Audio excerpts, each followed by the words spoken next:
So I recently went through something that shook the ground beneath my quiet little life. You see, I thought I had left battles behind. I thought the years of teaching men how to fight, how to survive, had ended with peace on my grandfather's land. But I was wrong. The fight just changed uniforms. Instead of soldiers, I faced men in leather. Instead of an enemy across the ocean, it was an enemy just down the road, hiding behind something as small and petty as an HOA. That day began like any other. The sun was heavy on the fields, painting the grass gold. I was in the barn, hands wrapped around an old wrench, cleaning rust from a piece of equipment my grandfather had once trusted. The air smelled of oil and dust, the kind of smell that feels like home when you've worked hard enough. And for a moment, I thought the quiet was mine to keep. Then I heard it. A low growl rolling across the land. Not a tractor, not a truck, it was something darker. Sarah, my wife, was in the garden. She froze, her head lifting the same way a deer freezes at the snap of a twig. 3 motorcycles, 2 Harleys, engines snarling, and a third machine that idled low at the gate like a guard dog. They weren't riding for pleasure. No patches, no friendly waves, just black leather and hard eyes. Not neighbors, not friends. Hired muscle. They came up my long drive like they owned it. A cloud of dust rose behind them, choking the evening light. And there was Sarah standing on the porch with her hose still dripping, her eyes narrowing. She didn't scream, didn't flinch. She'd been an EMT for 10 years. She'd seen blood, broken bones, people's last breaths. But I knew her well enough to see the tightness in her shoulders, the way her hands slid across her belly without thinking, a habit left behind from a loss we hadn't told anyone about. She set down the hose, reached into her pocket, tapped record on her phone.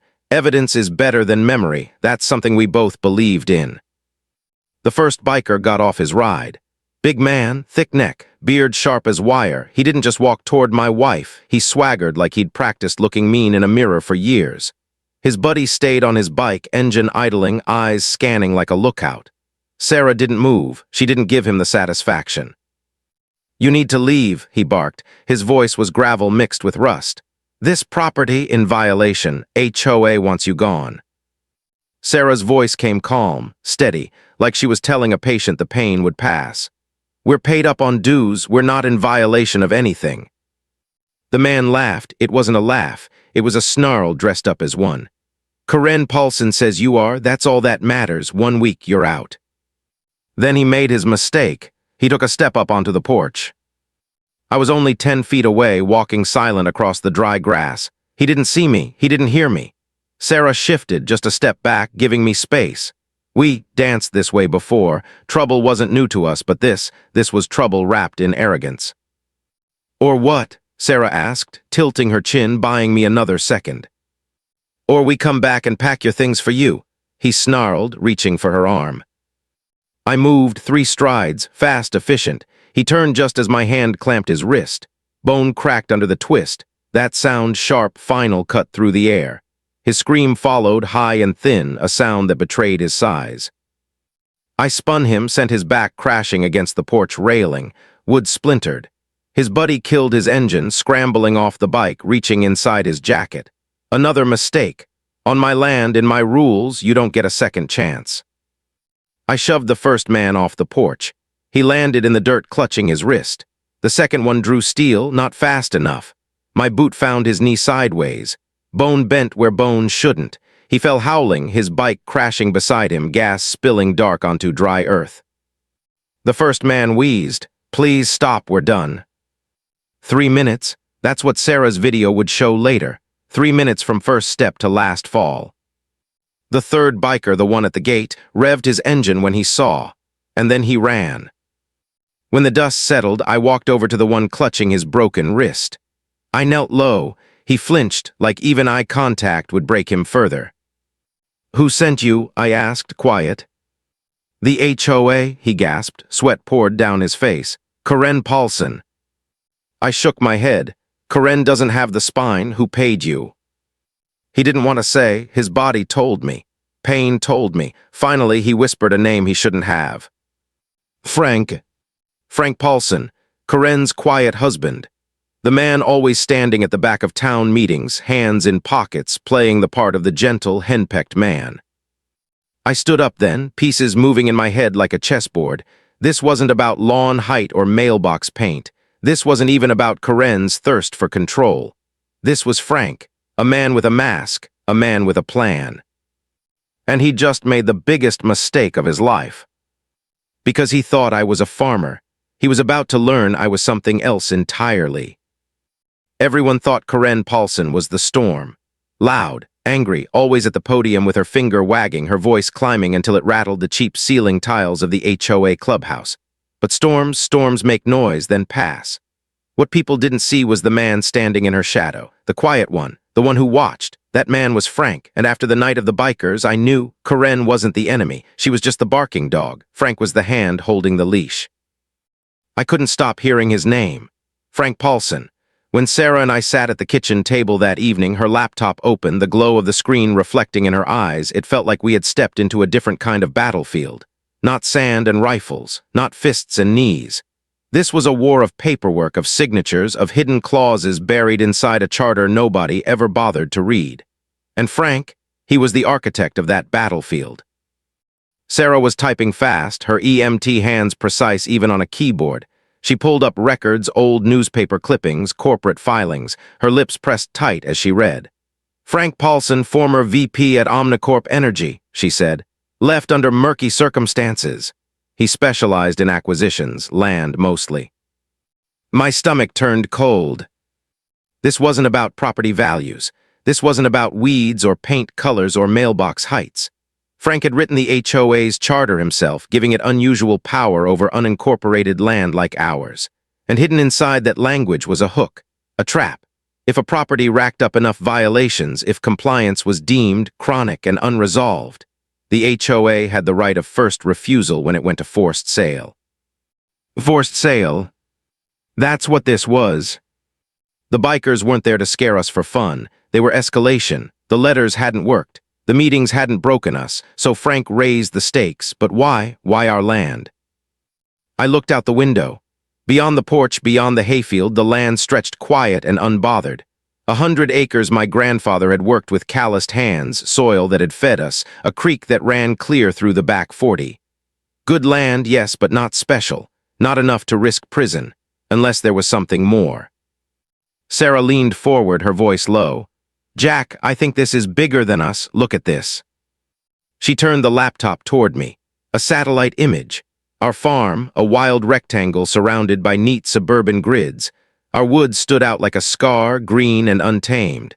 And along the back fence line, faint disturbances like scars across the earth. They were out here, she whispered, pulling up footage from our security cameras. Midnight. 2 figures with tripods moving like surveyors planting markers along our fence. Not hunters, not kids, professionals, and the equipment they carried, not for measuring fences. One unit looked like ground-penetrating radar. Another, a magnetometer. My chest tightened. I'd used those tools before, in another life, in another uniform.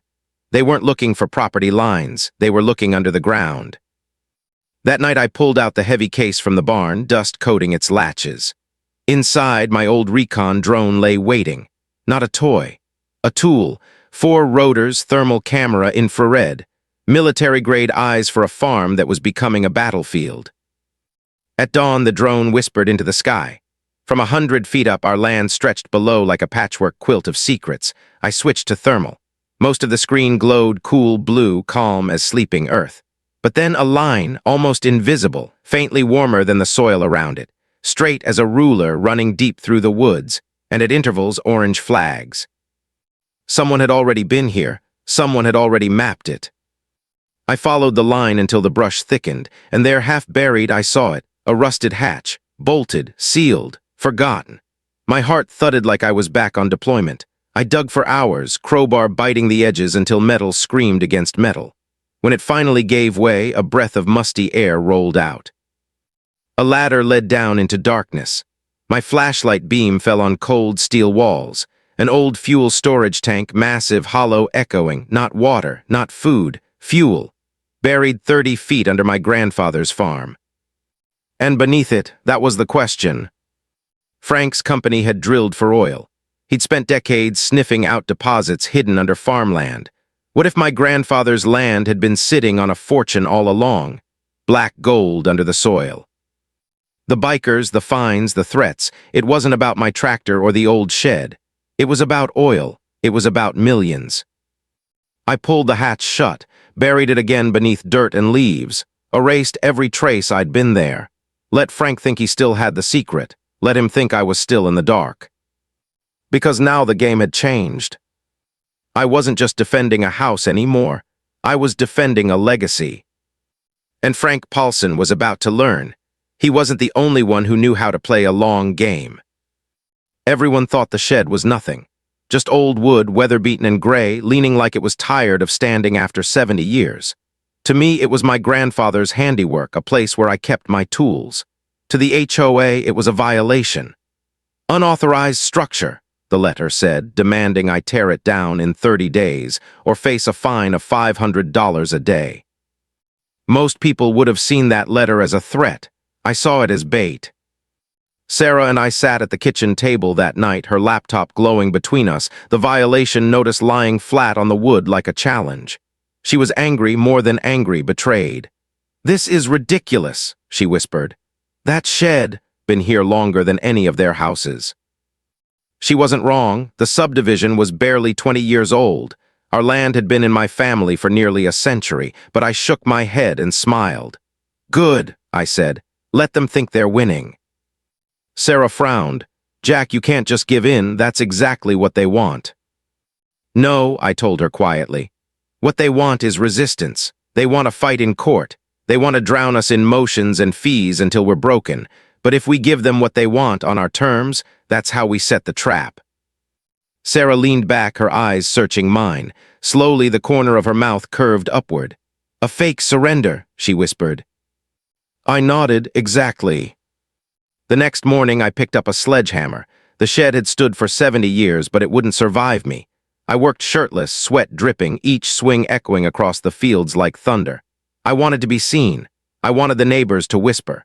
And sure enough, by noon, a silver sedan slowed at the end of the drive. Karen Paulson's car. She didn't get out, she just sat there watching, her smug smile pressed behind the glass. I waved at her like an old friend. She sped off in a huff. By sunset, the shed was gone, nothing left but a patch of bare earth and the smell of sawdust. I let the dust linger on my skin when Sarah drafted our letter. It was a masterpiece of false defeat, words dripping with exhaustion and hope, begging for peace, thanking the HOA for their patience.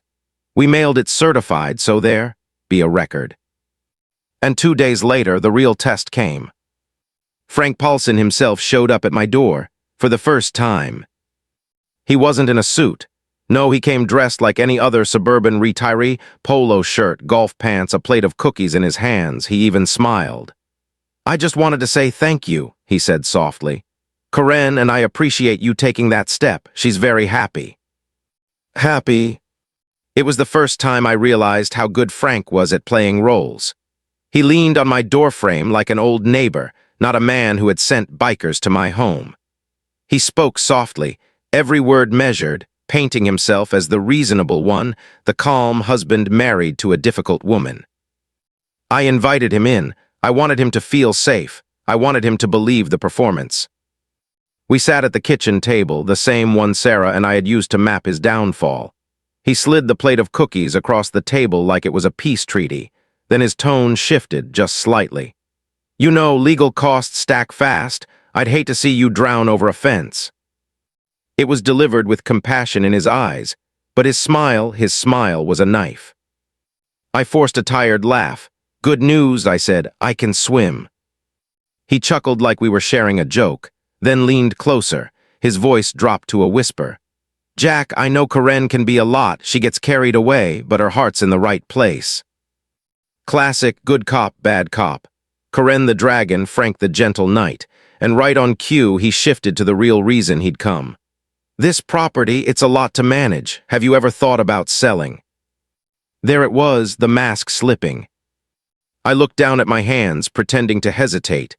"We've thought about it," I said, letting my voice sound tired, worn. "But it's been in my family for a long time." Frank patted my arm like a father consoling a son.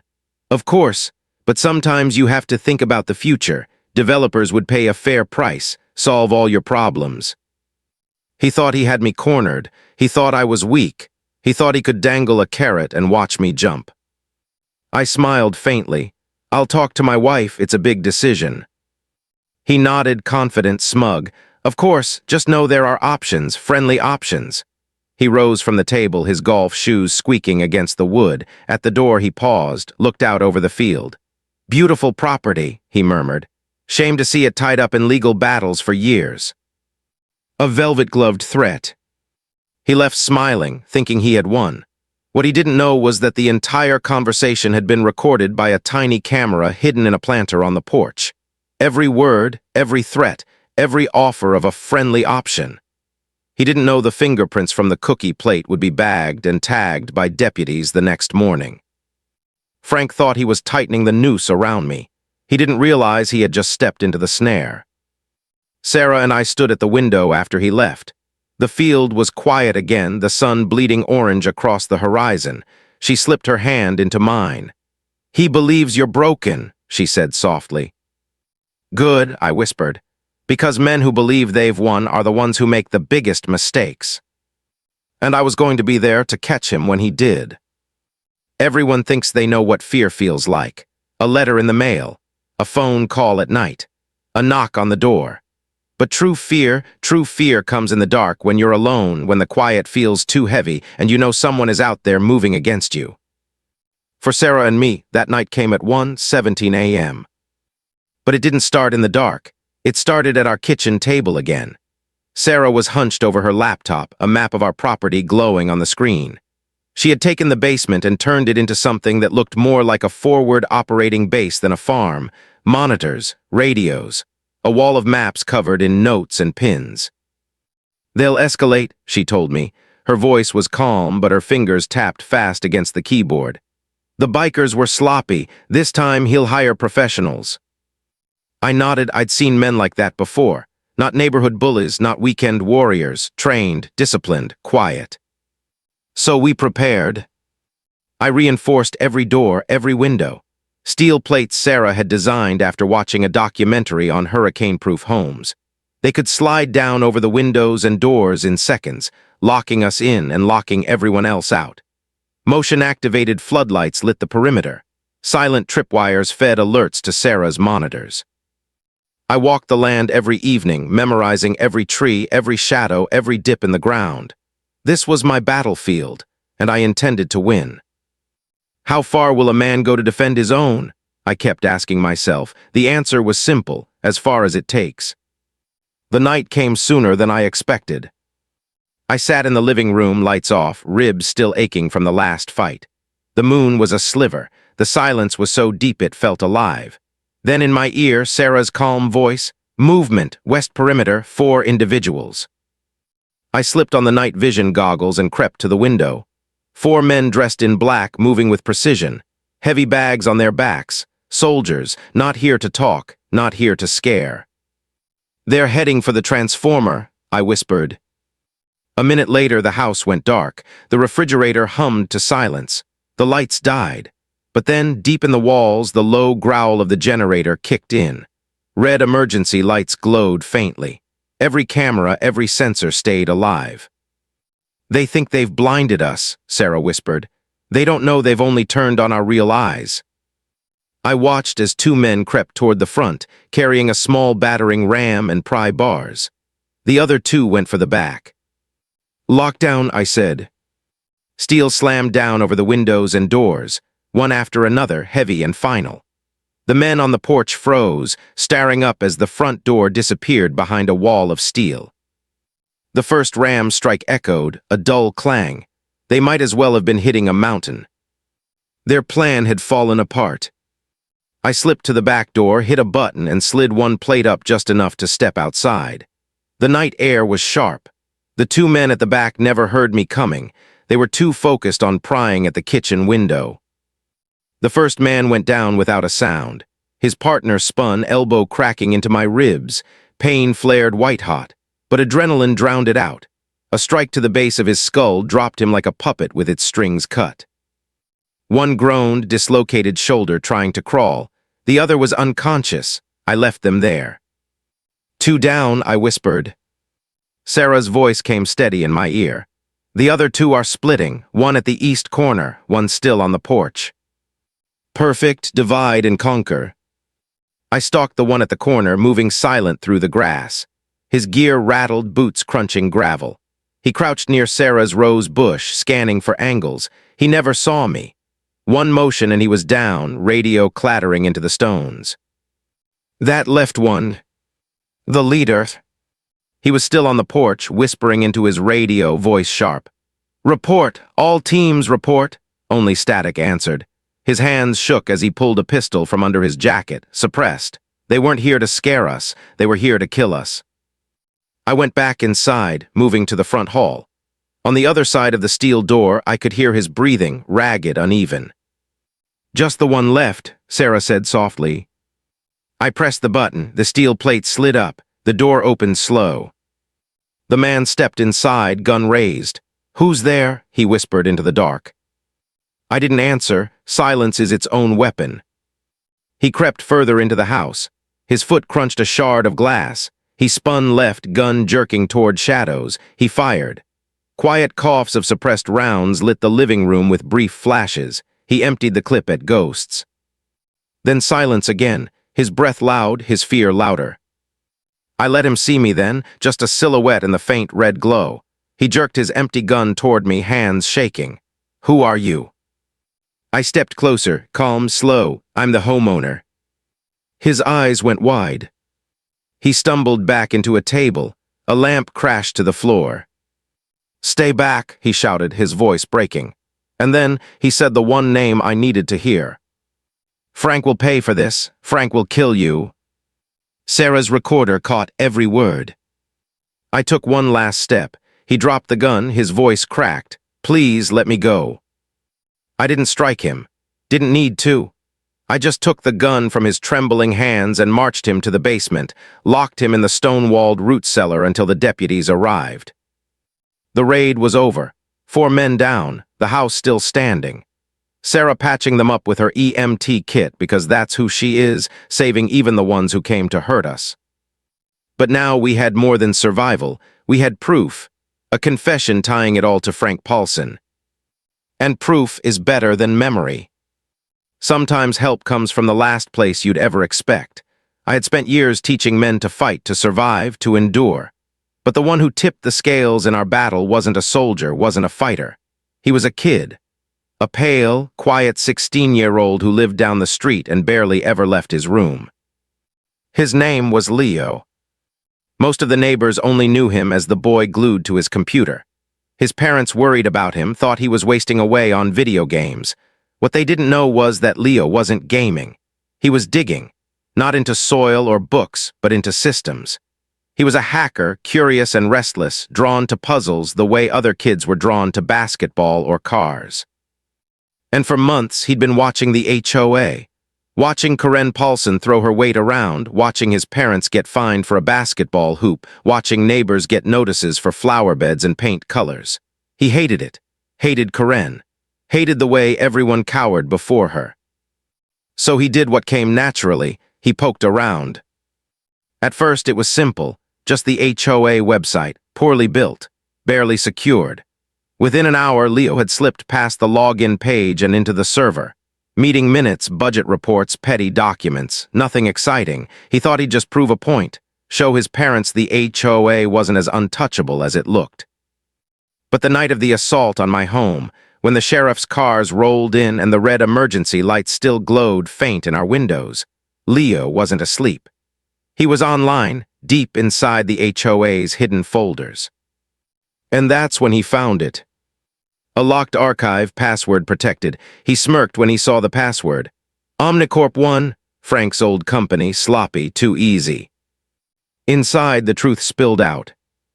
Spreadsheets, property files. Every violation notice they'd ever sent me, stacked and documented. But deeper still, drafts of forged surveys, falsified geological reports claiming my land was unstable, and then the smoking gun, a contract of sale.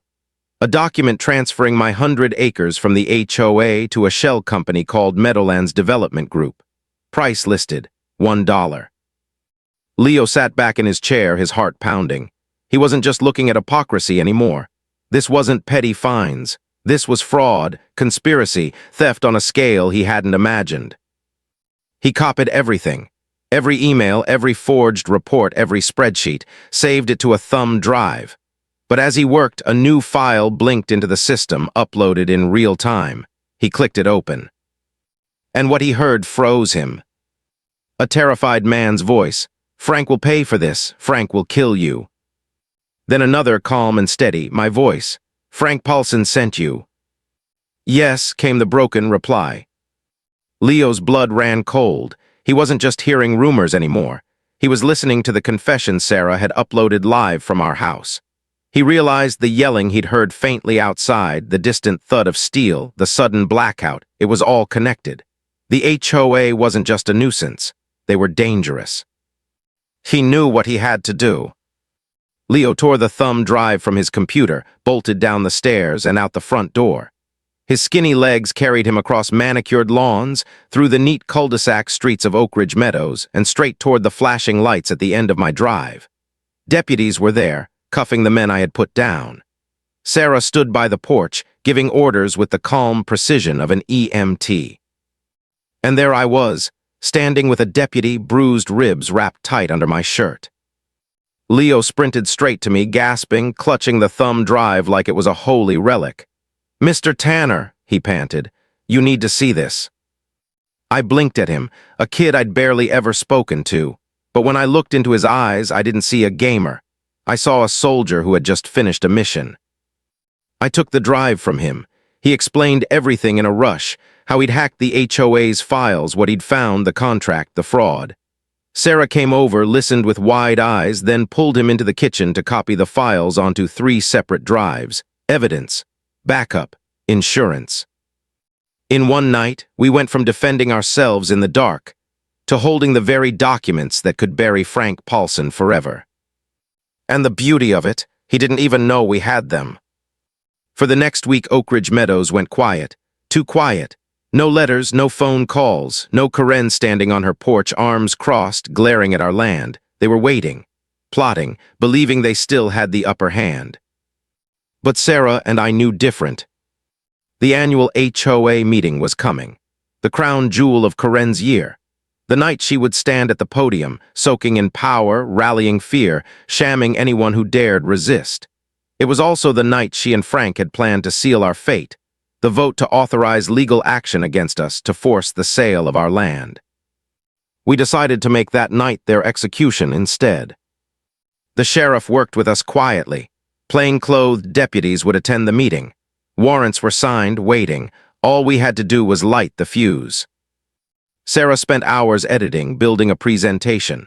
The drone footage, the surveyors caught on our cameras, the recording of Frank himself sitting in my kitchen, pretending to be the good neighbor while offering to buy me out.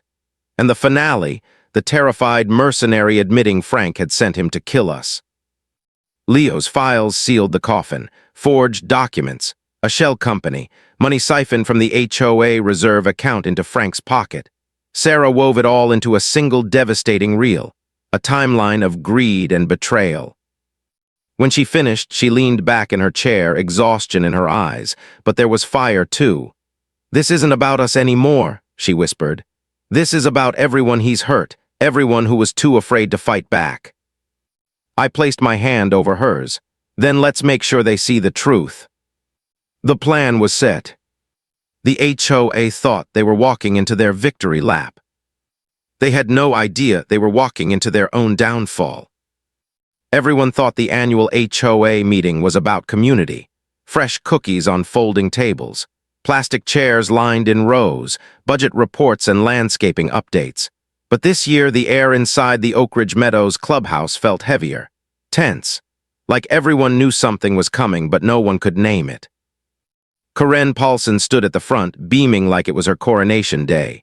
She wore her brightest blouse, hair perfectly sprayed, voice already cutting through the microphone as she welcomed the room.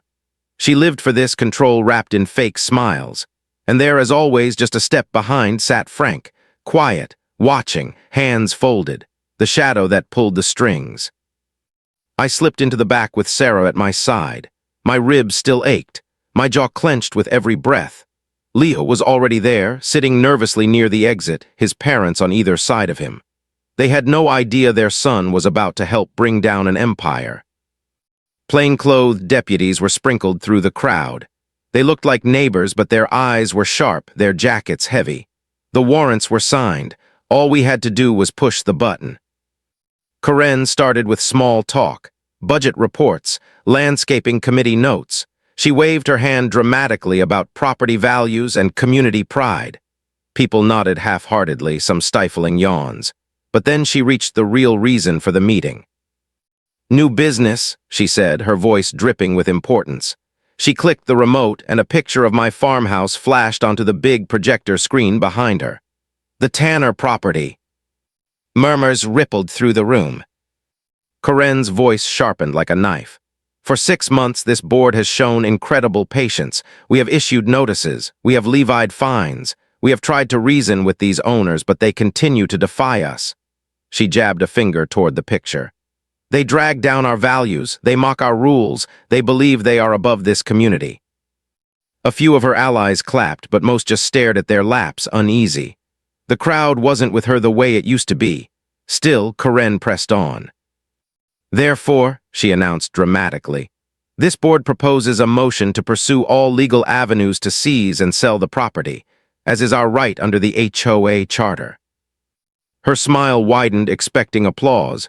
Instead, silence. You could feel the hesitation, the doubt spreading like cracks in ice. And that's when I stood. "I have something to say." The words cut through the silence like a blade. Every head turned. Karen's smile froze. "You are out of order, Mr. Tanner," she snapped, her voice high and shrill. "You have no right to speak here." "I think I do." I walked forward, each step heavy, deliberate. In my hand was the remote Sarah had prepped. Frank's eyes narrowed. His calm mask flickered just for a second. He knew something was off. "You've all heard Karen's story," I said, turning to the room. "Now it's time you heard the truth." Before she could snatch the mic, I pressed the button. The screen behind her flickered. Gone was the picture of my farmhouse. In its place, grainy night vision footage, 2 men planting survey markers along my fence. The room went still. Someone gasped. Slide, drone footage. A thermal map of hidden trails cutting through my woods. Orange flags marking the way to something buried beneath the soil. Slide, audio. Frank's voice in my kitchen, smooth as butter, offering to buy me out to solve my problems. The crowd began to murmur. Faces turned toward Frank. His jaw tightened. Karen spun, her face pale. "This is nonsense, fabricated, he's lying." I pressed again. The screen went black, then filled with audio from the night of the raid. "Frank will pay for this. Frank will kill you." My own voice followed, calm and sharp. "Frank Paulson sent you." And then the final damning answer, "Yes."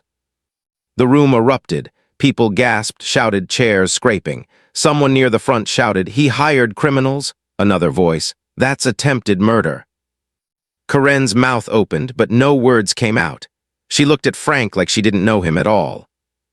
And then came the knockout. Sarah had timed it perfectly. Slide. HOA financial records. A spreadsheet showing consulting payments to Meadowlands Development Group. Over $142,000 missing from the HOA reserve account. Someone whispered, horrified, "That's the pool fund." The room exploded in chaos. People shouting, pointing at Frank and Karen. Years of bottled frustration boiling over. And then the final image appeared. The forged sale contract, my 100 acres signed away from the HOA to Frank's shell company. Sale price, $1. The noise was deafening. Karen's face went white. She staggered, looking at Frank like the ground had just opened beneath her. "I didn't know," she whispered. "I didn't know any of this." But it was too late. The doors swung open. The sheriff walked in, his deputies flanking him, badges gleaming in the fluorescent light. The noise died instantly. "Frank Paulson," the sheriff's voice boomed. "You are under arrest for conspiracy, fraud, and aggravated assault." 2 deputies moved toward Frank. He didn't resist. He just sat there, pale and silent, the mask finally gone. "Karen Paulson," the sheriff continued, "you are under arrest for conspiracy and fraud." Karen broke. She sobbed, clutched at Frank's arm. I didn't know. I thought it was just fines and notices. I didn't. But her cries were drowned by the sound of handcuffs snapping shut. The crowd parted as the Paulsons were let out. People didn't cheer. They didn't clap. They just watched in stunned silence as the reign of Oak Ridge Meadows, tyrants ended, not with whispers but with a bang. I stood at the front of the room, Sarah at my side, Leo watching from the back with wide eyes.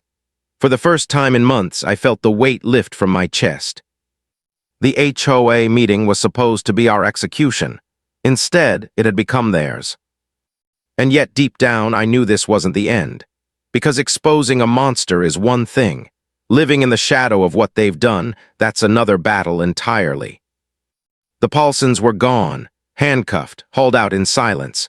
For the first time, Oak Ridge Meadows breathed. The clubhouse felt different that night, like chains had been broken. Neighbors looked at each other not with fear, but with disbelief, almost shame. Years of letting themselves be ruled by a petty tyrant and her quiet husband, and it ended in a single evening. But peace doesn't come that easy. The sheriff's investigation moved fast. Deputies tore through the Paulsons' files. The county unsealed old surveys, and within days the real story spilled into the local paper. It wasn't about property values. It wasn't about fines. It was about oil. Buried under my 100 acres sat something my grandfather had never known, or maybe he had and he'd chosen silence. A reservoir, a deposit worth millions, maybe hundreds of millions, black gold as the old-timers called it. And Frank Paulson, with his years at Omnicorp, had known all along. The bikers, the notices, the forged reports. It was never about grass height or mailbox color. It was about forcing us off land that could make him rich beyond imagination. And suddenly, our quiet farm became a battlefield for bigger players. They came in black SUVs, wearing suits that cost more than my truck. Representatives from an energy company, Omnicorp's competitor. They knocked on our door like polite salesmen, holding contracts that glistened with promises. "Mr. Tanner," one man said, laying a folder on the table. "This could be life-changing. We're talking royalties, millions in your pocket. You'd never have to work another day in your life." He showed charts, graphs, numbers that swam across the page like baited hooks. Sarah asked sharp questions about environmental impact, community benefits. She listened, calm and steady, but her eyes were unreadable. I let the man finish. Then I closed the folder and slid it back across the table. "We're not interested," I said. He blinked, caught off guard. "Mr. Tanner, this is generational wealth. This is security." "My life is already secure," I told him. "This land isn't for sale."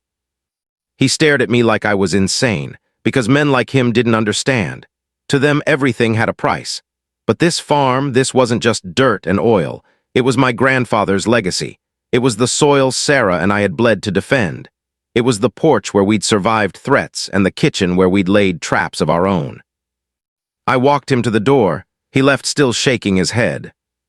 The offers kept coming. Different faces, different contracts, bigger numbers, always the same hollow promises. Each one left disappointed. Because they didn't understand what Sarah and I had already decided. This land wasn't going to be drilled. It wasn't going to be carved into pipelines or gutted for profit. If we had fought this hard to keep it, then we were going to make it mean something. The answer came one evening when Sarah and I sat on the porch. The sun bled orange across the fields. My ribs still ached, but her head rested gently on my shoulder, steady and warm. Down by the creek, a group of veterans fished quietly, their laughter faint on the breeze. That was it. That was the answer. We weren't going to turn our land into an oil field. We were going to turn it into a refuge. Within months, construction began. Not rigs or drills, but cabins, workshops, a retreat, a place where combat veterans could come, rest, learn, heal. The barn became a woodworking shop. The trail through the woods, once mapped for theft, became a hiking path. The buried tank, cleaned out and turned into a root cellar for a massive garden. We were taking something built for war and turning it into something that healed. But the Paulsons' downfall carried ripples no one saw coming. Karen, it turned out, really hadn't known about the oil. She had been a bully, yes, a petty tyrant with a ruler and a pen. But she wasn't the mastermind. She was a pawn, a distraction Frank had used for years. For her role, she got probation and a lifetime ban from ever serving on any board again. To Karen, that was a fate worse than prison. Frank wasn't so lucky. 20 years in federal prison.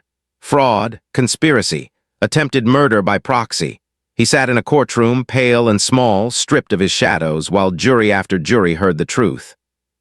Oak Ridge Meadows changed too. The neighbors formed a new HOA, but this time voluntary. Their first act was to draft a letter of apology to us.